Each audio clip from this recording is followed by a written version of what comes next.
Zenless fans, today I'm bringing you a no BS tier list with realistic constellations, pulls, or any of that, right? And by that, I'm going to be judging characters of a realistic, achievable constellation level based on the game circumstance right now. I obviously will make different comments on like different tiers, just so you know that we're on the same page here, right? This knowledge comes from my own personal testing and watching other people play, watching other tier lists and seeing if I agree with them or not, because I've noticed a lot of them just like to group characters weirdly, right? We're just going to be judging off overall like performance, right? We're not going to be going in who's the best DPS, who's this, any of that. Just clear what character, what purpose do they serve, how well do they serve that purpose. Now, starting off, we have got Rena. These are so low quality, I'm really sorry, but Rena, while she is the most long-term, like, best standard character, essentially, the only reason she is that way is because she buffs a stat that just isn't utilized by anyone in a DPS manner just yet.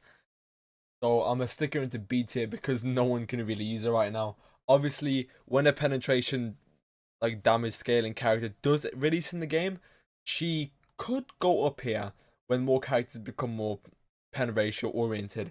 But pen ratio right now is in a weird state where no one uses it, so it's a useless stat right now.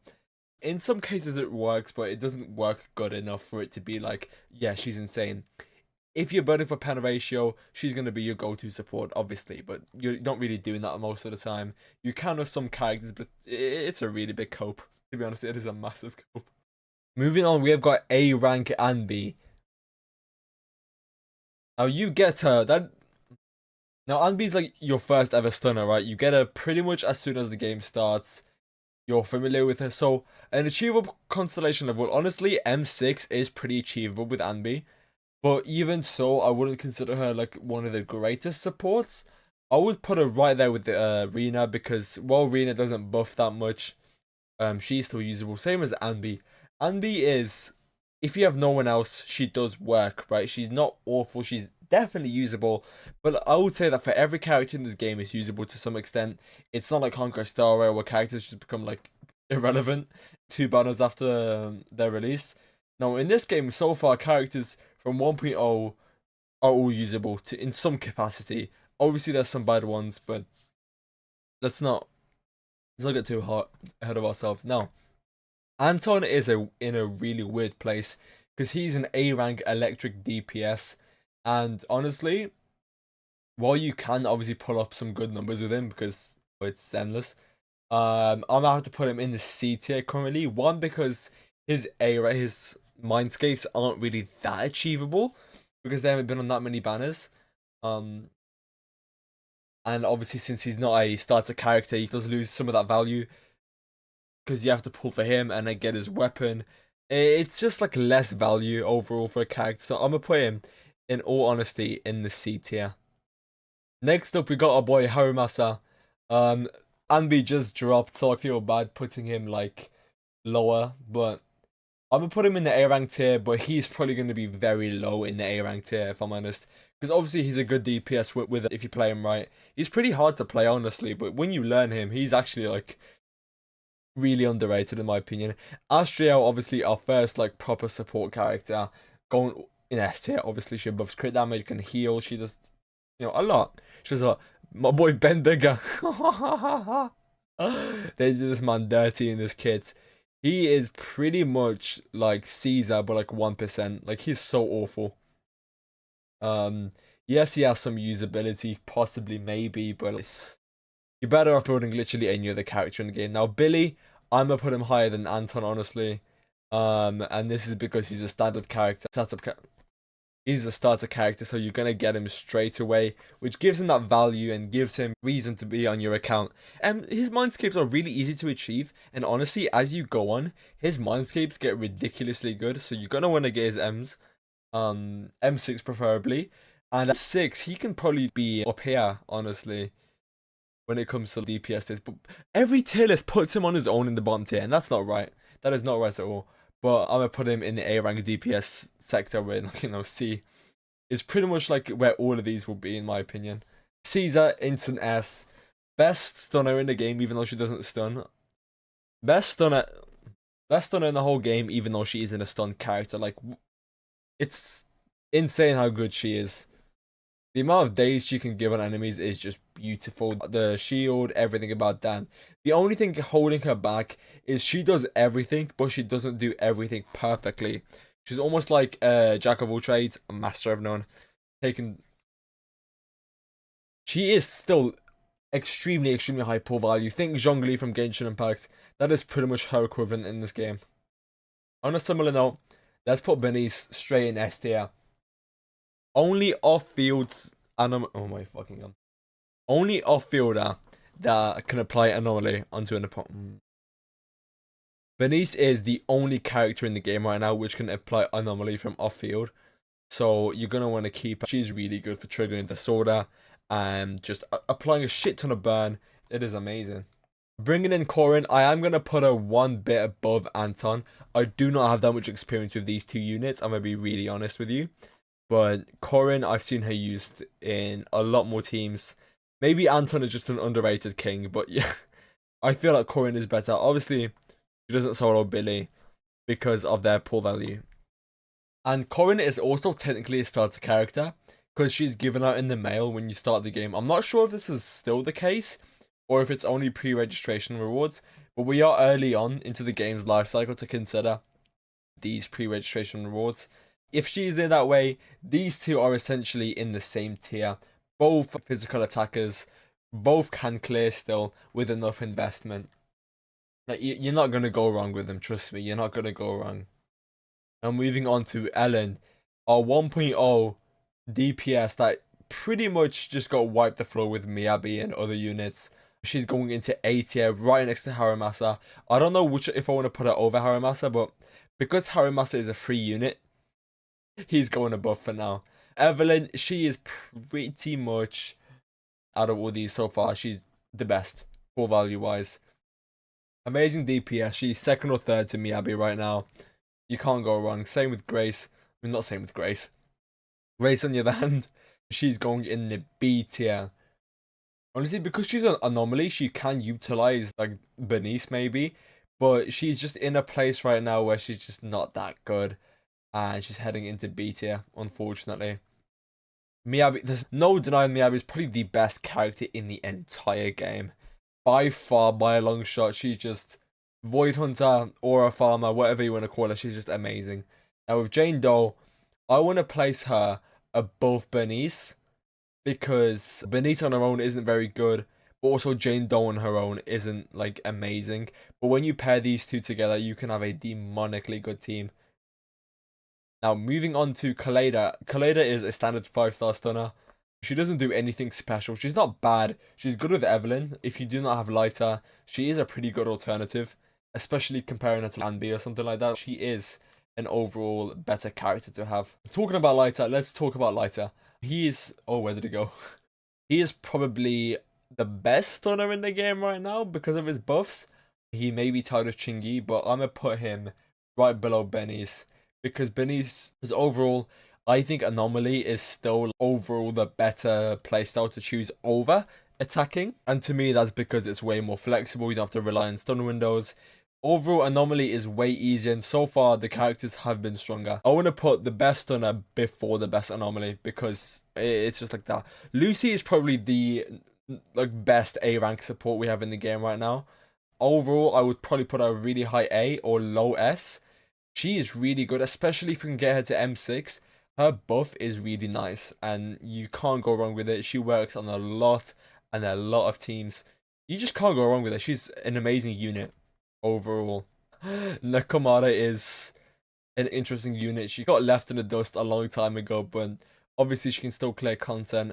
I'm gonna put her just below Grace because I feel like Grace is just that ever bit better because Grace is Anomaly and she can also trigger like the Sorter from Bernice. So at least these have synergy. She really does not have that much synergy with anyone, to be honest. She's not that great, and she literally got power crept by Jane, and Jane is like, she got power crept by the rat. Come on. Nicole is an absolutely underrated support, right? Nobody talks about her.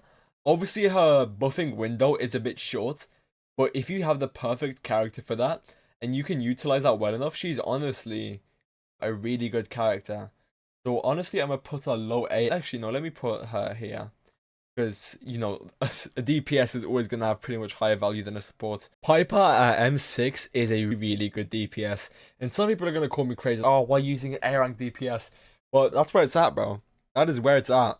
She's very accessible as an A rank, and she just does a lot of damage, and she can clear content pretty much better than any other A rank DPS. She's probably the best one in the game currently. Just an amazing overall character. Slap her with a good build, and you can genuinely clear content really well. Obviously, she has synergy with Bernice and Lucy. Just an overall really good character, especially for an A rank. If she was an S rank, obviously it would be dropped down a bit, but as an A rank, she's extremely accessible, extremely versatile. She's just amazing overall. Now with Chingy, I'm gonna have to put on equal footing with Lighter, because when it comes to stun and stun speed, Chingy wins on stun speed immediately. But when it comes to the buffing capabilities, I think Lighter is slightly stronger with his stun pause mechanic and his fire and ice damage increase. These two, it's nothing to leave out, right? If you want a faster stun, I would go with Chingy, and I still think to this day she's still the fastest stunner. You do want to probably pick her over Lighter, and I feel like she's also more usable. All she needs for her additional ability is just an attack unit from what I remember. Maybe he does as well, actually. I'm not too sure, but these two characters are really good. Honestly, if you want to pull for a stunner, if you have a ice or fire DPS like Evelyn, pull Lighter. If you want to pull for like Haramasa or Sanbi, pull Chingy. Alright.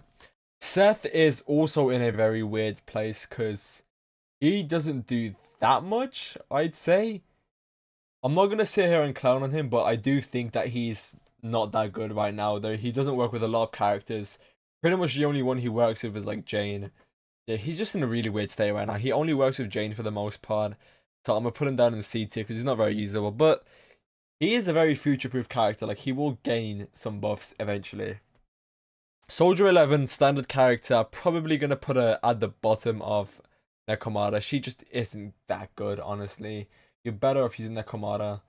I don't know, it's a mouthful for a lot of people, and honestly, she just doesn't feel that good to play either. I know this is bringing personal preference into this, but yeah, it's just not that good. It's not that good, honestly. Tsukaku is my personal favorite character in the game right now. Personality-wise and stuff like that. She is an amazing A-rank support, especially for ice units. She does so much for ice units, and in general, just units in general. She can give a massive attack buff, ice damage, like she is amazing. And with characters like Miyabi, like she is ultimately a really good support, but we don't have that much ice units in the game yet to be able to, you know, call her like a very versatile support.